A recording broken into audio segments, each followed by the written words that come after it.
WhatsApp lovely people, this is Guru and welcome back to my channel. तो बात कुछ ऐसा है कि फ़िलहाल हम लोग प्रयागराज में महाकुंभ 2025 के दौरे पर आए हैं और आज ये पहला दिन है उत्सव का, इस महाकुंभ मेला का। और फ़िलहाल हम लोगों ने शिवालय पार्क का दर्शन कर लिया था बाहर से ही, क्योंकि वो अंदर से बंद है। और फ़िलहाल हम जा रहे हैं बड़े हनुमान जी का दर्शन करने। तो आप लोग बने रहो और इस सफ़र का मज़ा लेते रहो। दोस्तों, यहाँ प्रयागराज में महाकुंभ के मद्देनज़र आप लोग देख सकते हो जो पूरा शहर है ये रंगारंग हो चुका है, ये देख रहे हो। और फ़िलहाल यहाँ की जो सड़कें हैं बिल्कुल खाली है, क्योंकि इस वक्त यहाँ पर जो बाहरी गाड़ी है उसका प्रवेश को यहाँ पर पूरी तरह से प्रतिबंध कर दिया गया है। तो यहाँ पर आपको सिर्फ पैदल ही जाना पड़ेगा और यहाँ पर कोई भी साधन नहीं है।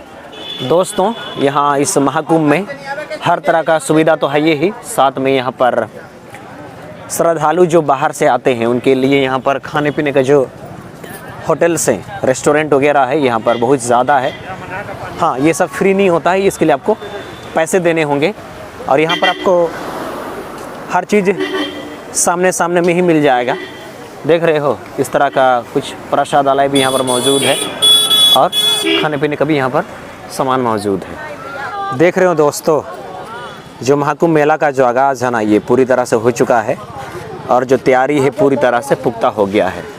अब आगे को चलते हैं और बड़े हनुमान जी का दर्शन करते हैं। दोस्तों, इस वक्त मैं चलते चलते उस जगह पर आ गया हूँ जहाँ से आप पूरे महाकुंभ मेला को देख सकते हो।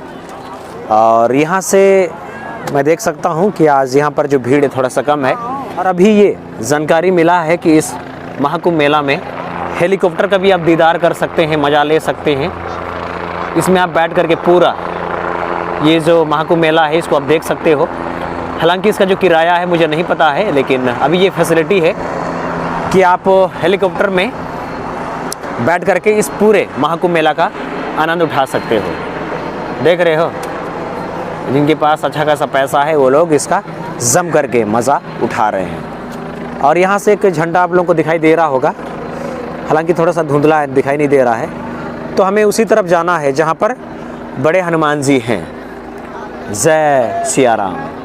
फ़िलहाल का सीन कुछ ऐसा है कि ये जो घाट देख रहे हो ये वाला, ये बेसिकली अरेल घाट है और हमें बड़े हनुमान जी का दर्शन के लिए नदी की उस तरफ जाना पड़ेगा और उसके लिए हमको वहाँ से चलना पड़ेगा। देख रहे हो आगे में एक पुलिया है, पीपा पुल, वहाँ से होते हुए ऐसे जाना पड़ेगा। करीब 5 किलोमीटर से भी ज़्यादा, 6-7 किलोमीटर हो जाएगा और उतना दूर हमको पैदल चलना पड़ेगा।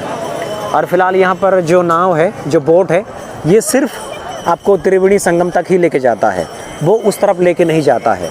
तो अब सोच लो, ये तो एक तरफ मान्यता है कि इस संगम घाट में आपको स्नान करने के बाद में हनुमान जी का दर्शन करना चाहिए, तभी आपका जो यात्रा है उसको संपूर्ण माना जाता है। दूसरी तरफ उधर जाने के लिए बोले तो बड़े हनुमान जी का दर्शन को जाने के लिए आपको यहाँ से होते हुए आपको दूर से पैदल जाना पड़ेगा,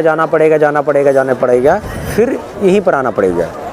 तो करीब ये 6 से 7 किलोमीटर का डिस्टेंस है। और यहाँ का जो प्रशासन है उनका ये कहना है कि आप पूरा प्रयागराज घूम लो, पूरा महाकुंभ मेला घूम लो, इसलिए जो पैदल का जो रास्ता है ना ऐसा तय किया गया है। तो ये बहुत लॉन्ग डिस्टेंस है ना। लॉन्ग डिस्टेंस रिलेशनशिप कभी चलता ही नहीं है, कभी टिकता ही नहीं है। एक बात तो मानना पड़ेगा दोस्तों, इस महाकुंभ प्रयागराज में ना अब तो बहुत ज़्यादा चलना पड़ता है। तो जब भी आइएगा पेशेंस के साथ आइएगा, तभी आप इस प्रयागराज महाकुंभ का मज़ा उठा सकते हैं। आप लोग देख रहे हो, हमें इस किनारे से नदी के उस किनारे तक जाना है और उसके लिए हमें करीब 5-6 किलोमीटर का जो डिस्टेंस है ना उसको पैदल ही कवर करना पड़ेगा। तो चलना बहुत पड़ेगा, इसको हमेशा दिमाग में डाल करके आइएगा। सनातन गर्भ महाकुंभ पर्व साल 2025 में आप सबों का हार्दिक स्वागत है। दोस्तों, आप लोगों को जानकारी देना है, अगर आप अरेल घाट की तरफ में हो और वहाँ से आपको नदी के दूसरे तरफ में जाना है, बोले तो बड़े हनुमान जी के मंदिर की तरफ, तो वहाँ से आप जब इधर आते हो, मौनी ब्रिज की तरफ नहीं बल्कि उसके अपोजिट तरफ, तो आपको कुल 3 गो पीपा ब्रिज मिलता है। तो पहला वाला तो बंद है, दूसरा वाला में सिर्फ आने के लिए है और जाने के लिए ये तीसरा वाला मार्ग है। इसको बोलते हैं पंटुन पुल। ये देख रहे हो। तो फ़िलहाल इसमें हमें जाना है और करीब करीब हमने 2-3 किलोमीटर चला है, उतना ही हमें चल के जाना है। तो इस बार जो है ना यहाँ पर काफ़ी मेहनत करवा रहे हैं, बहुत ज़्यादा हमसे चलवा रहे हैं। तो मेरा आप लोगों से यही सुझाव है, अगर आपके पास चलने का क्षमता है तभी आप यहाँ पर आओ, अदरवाइज़ घर में खा पी के सो जाओ, वो अच्छा है। वरना यहाँ पर आपका शोषण होगा, पैदल शोषण।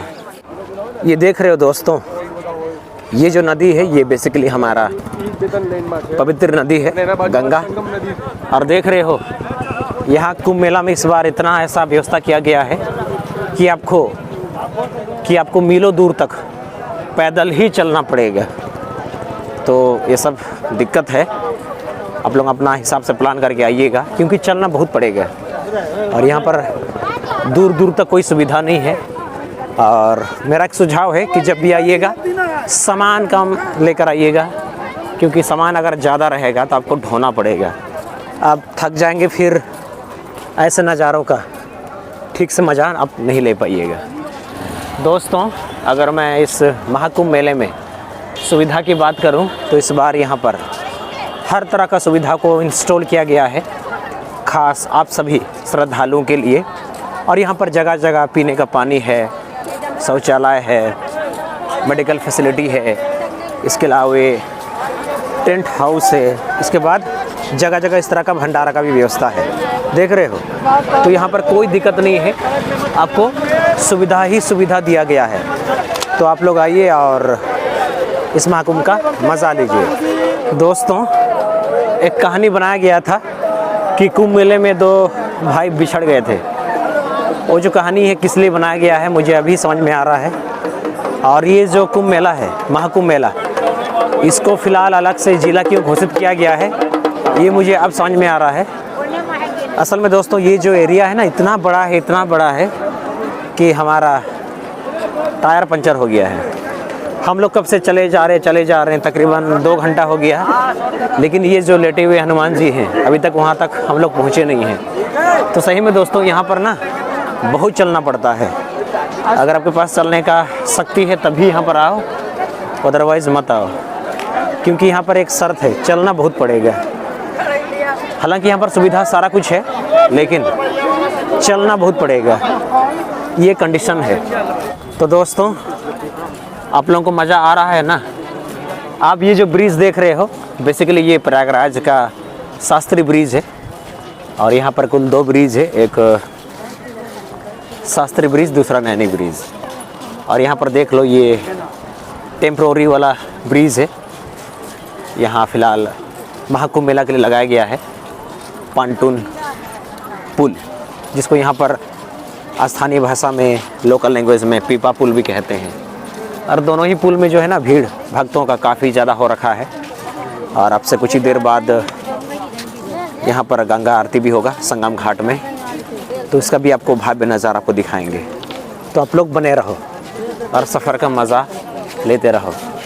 दोस्तों, फाइनली हम उस जगह पर आ गए हैं जहाँ पर लेटे हुए हनुमान जी हैं, जिनको यहाँ पर प्यार से श्री बड़े हनुमान जी कहते हैं। और आज के इस 13 जनवरी को आप लोग देख सकते हो, जो भक्तों की भीड़ है ना काफ़ी ज़्यादा है। तो थोड़ा सा दर्शन कर पाना थोड़ा मुश्किल लग रहा है, लेकिन हम लोग वेट करेंगे और क्यू में चलते हैं। और यहाँ से आप लोग देख सकते हो, अंदर में एक इंडियन फ्लैग भी है, और यही है श्री बड़े हनुमान जी का मंदिर, जहाँ पर हमें दर्शन करना है। और ऐसा मान्यता है कि गंगा स्नान के बाद संगम घाट में आपको लेटे हुए हनुमान जी का दर्शन करना ज़रूरी है। जय बजरंग बली। दोस्तों, इस वक्त हम लोग आदिशंकर मंदिर में हैं, और अब जब रात को महाकुंभ मेला का नज़ारा देखते हो तो ये कुछ इस तरह से दिखता है। ये जो महाकुंभ मेला का जो एरिया है ये काफ़ी बड़ा है, और आज हमें पूरे एरिया में पैदल चलवा दिया गया है। सोचो, तो हम लोगों ने पूरा एरिया में पूरा पैदल मार्ग किया है, और इसीलिए आज हमारे पैर में काफ़ी ज़्यादा दुख रहा है। और जो नज़ारा है ना, देख लो क्या नज़ारा है। होए होए होए होए। ऐसे ये हमारे धरती का सबसे बड़ा धार्मिक मेला नहीं है, पूर्ण महाकुंभ मेला साल 2025 में आप सबों का हार्दिक स्वागत है। तो दोस्तों, मैं बताना चाहूँगा, करीब 2 घंटे के लंबे इंतज़ार के बाद आखिरकार हमारा श्री बड़े हनुमान जी का दर्शन हो गया है और ख़ास आप लोगों के लिए हम लोगों ने आशीर्वाद ले लिया है। एंड आई होप कि ये जो ब्लॉग है आप लोगों को काफ़ी पसंद आया होगा। और इसी के साथ आज का ब्लॉग का पार्ट को यहीं पर ख़त्म करते हैं। और मेरा आप सबों से गुजारिश है कि अगर आपने मेरे चैनल को सब्सक्राइब नहीं किया है तो कृपया सब्सक्राइब कर लीजिए। और हम लोग मिलते हैं नेक्स्ट किसी बढ़िया सा प्यारा सा ब्लॉग में। तब तक के लिए टेक केयर, बाय बाय।